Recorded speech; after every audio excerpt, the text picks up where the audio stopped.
Okay buddies, आज हम देखने वाले हैं सीजन 2 के एपिसोड 10 को। एंड इससे पहले वाले एपिसोड देखने के लिए तुम डिस्क्रिप्शन में प्लेलिस्ट को चेक कर सकते हो। इस एपिसोड का नाम है people often deceived by an illusive good desire there own ruin. Episode की स्टार्टिंग होती है आयाना कोजी ग्रुप से। मियाके यहाँ पर बोलता है कि कितनी कमाल की बात है ना कि किसी भी सेक्शन का कोई बच्चा पेपर शोन वाले टेस्ट के अंदर बाहर नहीं गया। साकुरा भी इस पर बोलती है, हाँ मुझे अच्छा नहीं लगेगा कि अगर कोई बच्चा स्कूल से बाहर जाए। हसाबे कहती है, मैं चाहती हूँ कि हम सभी एक साथ ही ग्रेजुएशन करें, लेकिन स्कूल की रूल्स की वजह से ये थोड़ा सा हार्ड काम लगता है मुझे। जिस पे युगिमुरा कहता है, हाँ अगर हमने दूसरी क्लास को डोमिनेट नहीं करा तो वो हम पे डोमिनेट करने लगेंगे। ये सभी आपस में बात कर ही रहे होते हैं, तभी वो पीछे सगायानागी और इचिनोसे को एक साथ देखते हैं। उनको देखने के बाद आयाना को जिक्र कहता है, कमाल की बात है, ये दोनों रेयरली दिखते हैं एक साथ। हसाबे कहती है, वो इचिनोसे है, वो ऐसी लड़की है कि वो किसी के साथ भी घुल मिल जाती है। मुझे ऐसा लगता है कि ये लड़की बिल्कुल परफेक्ट है, और कभी कभी ऐसा भी लगता है कि ये लड़की इस दुनिया की है ही नहीं। युगिमुरा कहता है, हाँ तुम सही कह रही हो,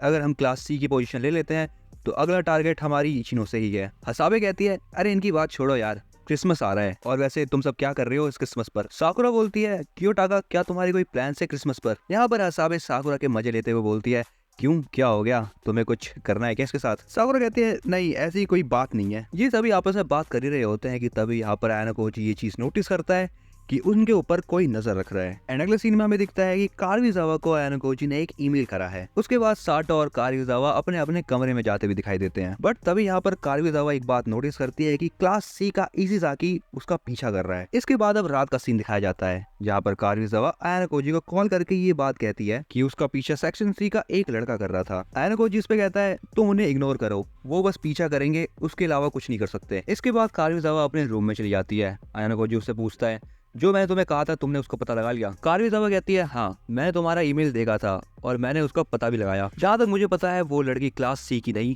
क्लास ए की है। उसकी मैंने पिक्चर्स भी ले ली है, थोड़ी देर में मैं तुम्हें उसे सेंड कर दूंगी। कारुइजावा उससे कुछ और बोले, लेकिन आयाना कोजी उससे पहले ही कॉल काट देता है। जिसके बाद कारुइजावा आयाना कोजी को वो फोटो सेंड भी कर देती है। फोटो देख के आयाना कोजी कहता है, अच्छा क्लास ए, तो ये पक्का सगायानागी ने कराया होगा। अगला सीन क्लास डी का होता है, जहाँ पर सूडो क्लास में आता ही बोलता है, इन सेक्शन सी वालों की दिक्कत क्या है। इकी उसे देख के कहता है, क्यों क्या हुआ। सूडो कहता है, मैं अभी हॉल से आ रहा था और उनको देखकर ऐसा लग रहा था कि वो मुझसे लड़ना चाहते हैं। योसुके से कहता है, तो तुमने किसी से लड़ाई तो नहीं करी ना। सूडो कहता है, नहीं तुम टेंशन मत लो, मैंने कह दिया ना एक बार कि मैं लड़ाई नहीं करूंगा, तो इसका मतलब मैं नहीं करूंगा। और ये बात बोल के वो होरिकिता की तरफ देखता है। ये देखकर आयाना कोजी होरिकिता से कहता है, ये तो तुम्हारा वफादार कुत्ता बन चुका है। होरिकिता कहती है, हाँ उसकी हरकतों में कुछ सुधार तो है। वह आयाना कोजी, तुम्हें नहीं लगता कि आजकल क्लास सी वाले कुछ ज्यादा एक्टिव लग रहे हैं। आयाना कोजी कहता है, हाँ मैंने भी ये बात सुनी है कि बहुत सारे क्लास डी के बच्चे ये कह रहे हैं कि उनके ऊपर क्लास सी वाले नजर रख रहे हैं। होरिकिता बोलती है, शायद उन लोगों ने पेपर शोवन वाले टेस्ट के अंदर बहुत सारे पॉइंट लूज करे हैं, इसलिए वो ऐसी हरकत कर रहे हैं। आयाना कोजी कहता है, हाँ पता नहीं ये लोग किस चीज के पीछे पड़े हुए हैं। होरिकिता बोलती है, तुम्हें तो पक्का पता ही होगा कि वो लोग किस चीज के पीछे पड़े हैं। रुइन क्लास डी के मास्टरमाइंड का पता लगाना चाहता है। जिस पर आयाना कोजी कहता है, अच्छा तो तुम्हारा मतलब तुमसे। होरिकिता कहती है, नहीं वो लोग मेरे पीछे नहीं पड़े, क्योंकि बाकी बच्चों की तरह मेरा पीछा कोई नहीं कर रहा। और वैसे तुम ये बताओ, क्या तुम रुइन से फाइट करने का सोच रहे हो क्या। आयाना कोजी बोलता है, नहीं। होरिकिता बोलती है, जो भी हो मुझे इन सब चीजों से बाहर रखना। इसके बाद होरिकिता आयाना कोजी को एक बुक देते हुए कहती है कि आज इसकी ड्यू डेट है, तो क्या तुम इसको लाइब्रेरी में वापस कर दोगे। आयाना कोजी कहता है, क्यों, मैं क्यों करूँ। जिस पर होरिकिता बोलती है, तुमने ही तो कहा था कि तुम्हें ये बुक पढ़ने के लिए चाहिए, और वैसे भी अगर तुम ये बुक वापस नहीं करोगे तो मैं कर दूंगी, और वैसे भी अगर मैंने ये बुक लाइब्रेरी में वापस कर दी तो शायद ये तुम्हें वापस ना मिले, क्योंकि ये बुक अभी बहुत डिमांड में है और बहुत सारे बच्चे इसको पढ़ना चाहते हैं। एंड अब होरिकिता की इतनी सारी बातें सुनने के बाद फाइनली आयाना कोजी मान जाता है। इसके बाद अगला सीन होता है लाइब्रेरी का, जहाँ पर आयाना कोजी उस बुक को वापस रखने जाता है। एंड वहाँ वो देखता है क्लास सी की हियोरी को, जिसको ऊपर वाले शेल्फ से एक बुक चाहिए, लेकिन उसकी हाइट इतनी कम है कि उसका हाथ पहुंच ही नहीं पा रहा। और ये चीज देख के आयाना कोजी उसको बुक उतार के दे देता है। हियोरी आयाना कोजी को देख के बोलती है, तुम तो क्लास डी के आयाना कोजी हो ना। बट यहाँ पर नोटिस करने वाली बात यह है कि लास्ट एपिसोड में हियोरी ने आयाना कोजी और युगिमुरा के फेस देखने के बाद कहा था कि इनके फेसेस बोरिंग है, जिन्हें याद नहीं रखा जा सकता। बट यहाँ पर वो आयाना कोजी के नाम के साथ साथ आयाना कोजी के क्लास को भी जानती है। आयाना कोजी हियोरी से ये पूछता है, क्या तुम्हारी फेवरेट ऑथर एमिली है।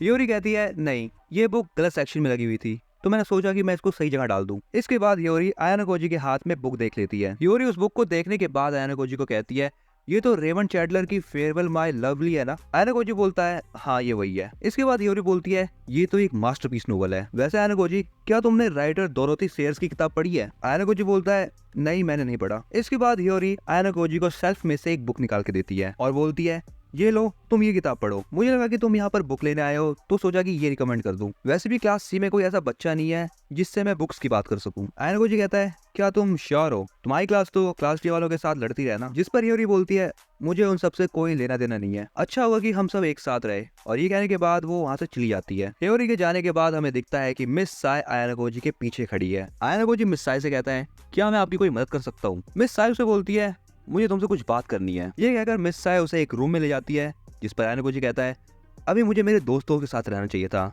तो आप मुझे यहाँ क्यों ले आए? मिस साय उसे कहती है तुमसे कोई मिलने आया है। मिस साय अंदर रूम में जाके कहती है आपसे मिलने आपका बेटा आ चुका है। मिस साय ये बोलने के बाद आयनको जी को रूम के अंदर छोड़ के बाहर चली जाती है। और अब इसके बाद शो के अंदर आयनको जी के फादर को पहली बार दिखाया जाता है। आयनको जी अपने फादर को देखने के बाद मनी मन सोचता है इस बात को 1.5 साल हो चुके हैं। आयनको जी के फादर उसे बैठने के लिए बोलते हैं, बट आयनको जी कहता है मेरा यहाँ पर ज्यादा देर तक रुकने का प्लान नहीं है। आयनको जी के फादर आयनको जी से कहते हैं तुम्हारी वजह से एक आदमी मर चुका है, क्या तुम्हें ये बात पता है? क्या तुम्हें वो बटलर मात्सुओ याद है जिसने तुम्हें स्कूल के बारे में बताया था और तुम्हारी भागने में मदद करी थी? उसे मैंने नौकरी से बाहर निकाल दिया था और पिछले ही महीने वो खुद को आग लगा के मर गया। इस बात को सुनने के बाद आयनको जी के फेस पे कोई एक्सप्रेशन नहीं होता, जिसे देखकर आयनको जी के फादर कहते हैं क्या हुआ, तुम्हारे चेहरे पे कोई एक्सप्रेशन नहीं है। आयनको जी कहता है आपको क्या लगता है कि मुझे इस बात को लेकर गिल्ट फील होगा? जिसे सुनकर आयनको जी के फादर बोलते हैं क्योटागा तुम्हें किस चीज ने इस स्कूल में आने के लिए इंस्पायर्ड करा है? आयनको जी कहता है मैं जानता हूँ कि आपने मुझे अल्टीमेट एजुकेशन दी है,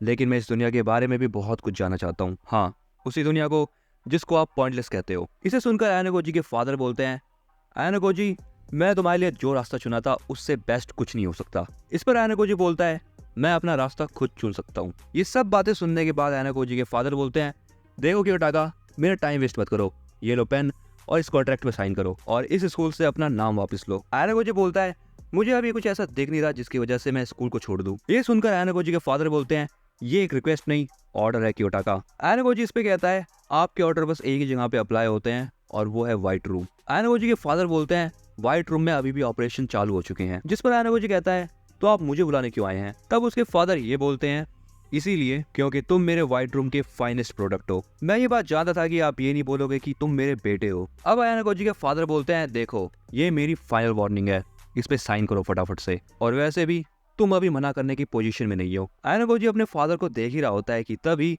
दरवाजे पर नॉक की आवाज आती है। अंदर आते हुए एक आदमी कहता है आपसे मिले हुए बहुत टाइम हो गया आयनको जी सेंसे। और यहाँ पर ये आदमी आयनको जी के फादर से बात कर रहा है। आयनको जी के फादर बोलते हैं सकाय नागी तुमसे मिले हुए बहुत समय हो चुका है। बड़ी तब यहाँ पर हमें पता लगता है कि जो सकाय नागी है वो 7-8 साल तक आयनको जी के पापा का सेक्रेटरी था और अभी सकाय नागी करंटली इस स्कूल का चेयरमैन है। सकाय नागी आयनको जी की तरफ देख के कहता है शायद हम पहली बार मिल रहे हैं क्योटागा। क्योटागा बोलता है हाँ मुझे आपसे मिलकर अच्छा लगा। सकाय नागी आयनको जी के फादर की तरफ देख के बोलता है मुझे प्रिंसिपल ने सारी बातें बता दी हैं, आप ये चाहते हो ना कि क्योटागा इस स्कूल से बाहर निकल जाए? आयनको जी के फादर बोलते हैं हाँ वैसे भी मैं क्योटागा का गार्जियन हूँ तो स्कूल वालों को मेरी बात माननी होगी। सकाय नागी कहता है नहीं आप थोड़े से गलत हैं। सकाय नागी बताता है कि इस स्कूल के लिए सबसे प्रायोरिटी वाली चीज है स्टूडेंट की इंडिपेंडेंस। इसके बाद आयनको जी के फादर बोलते हैं आखिर मतलब क्या है तुम्हारी बात का? मैं ये बात जानता हूँ कि इस स्कूल के एंट्रेंस एग्जाम और इंटरव्यूज बस फॉर्मेलिटीज होती हैं, तो फिर ये बताओ कि ये क्योटागा जिसको स्कूल में आने का मन ही था